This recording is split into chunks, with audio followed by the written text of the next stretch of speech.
पाकिस्तान और ईरान के दरमियान बॉर्डर पर मुश्तरका सनती जोन कायम करने का फैसला, जल्द आज़ाद तिजारती मुआहदे पर दस्तखत करने पर इत्तफाक। एमनेस्टी इंटरनेशनल ने हुकूमत पाकिस्तान से 1 माह से बंद सोशल मीडिया प्लेटफॉर्म एक्स फौरी बहाल करने का मुतालबा कर दिया। पाबंदी बुनियादी हुकूक के मुनाफी करार। वफाकी वजीर सरदार उवैस अहमद लकारी का कलमदान तब्दील, उवैस लकारी को रेलवे की बजाय तबराई का कलमदान सौंप दिया गया। आज दहशत गर्दी के खिलाफ पूरी कौम मुत्तहद है, मगर PTI से हाथ से दरारें पैदा कर रही है। मुल्की सालमियत की हद क्रॉस की तो अंजाम बुरा होगा, वज़ीर दिफा ख्वाजा आसिफ ने वार्निंग दे दी। एक सियासी जमात पैरोडी अकाउंट के जरिए शहदा के खिलाफ तौहीन आमीज मुहिम चला रही है।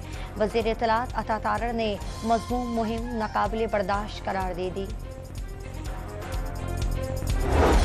पाकिस्तान और IMF के जायजा मुज़ाकरात का इख्तितामी सेशन कल होगा। वज़ारत खजाना ने मुज़ाकरात कामयाब होने की उम्मीदें लगा ली। 1 जुलाई से सिंध और बलूचिस्तान के लिए गैस मज़ीद महंगी करने की तैयारियां, सूई सदरन की दरखास्त पर ओगरा में समाअत कल होगी।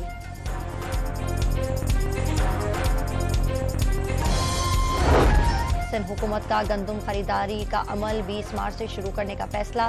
रवा साल फीमन गंदम की कीमत 4,000 रुपये, जबकि खरीदारी का हदफ 9 लाख टन मुकर्रर। रात में बुखार की दवा वारफॉन सस्पेंशन 100 mg की फरोख्त और इस्तेमाल पर पाबंदी आयद कर दी। दवा का बैच 202 गैर मयारी करार। रमजान मुबारक के दौरान मुसाफिरों की तादाद कम होने पर PIA और निजी एयरलाइन की कराची से 19 मुकामी और बैनुल अक़वामी परवाजें मनसूख कर दी गईं। इस्लामाबाद, कराची, लाहौर और पेशावर में प्याज की कीमतें बदस्तूर बेकाबू। फल भी महंगे होने की वजह से अफ्तार के दस्तरख्वान अधूरे रहने लगे। कराची के इलाके गुलशन इकबाल में नजारत में पार्किंग में आग भड़क उठी। मुतादिद मोटरसाइकिलें और गाड़ियां खाकस्तर हो गई। शेखुपुरा हाउसिंग कॉलोनी के करीब बस पर फायरिंग, तमाम मुसाफिर महफूज रहे। मुल्जिमान ने डंडों से बस के शीशे भी तोड़ दिए। बारखान के पहाड़ी सिलसिले कोहे जानदार के जंगलात में गुज़िश्ता रोज लगने वाली आग शिद्दत इख्तियार कर गई। FC और PDMA आग बुझाने में मसरूफ।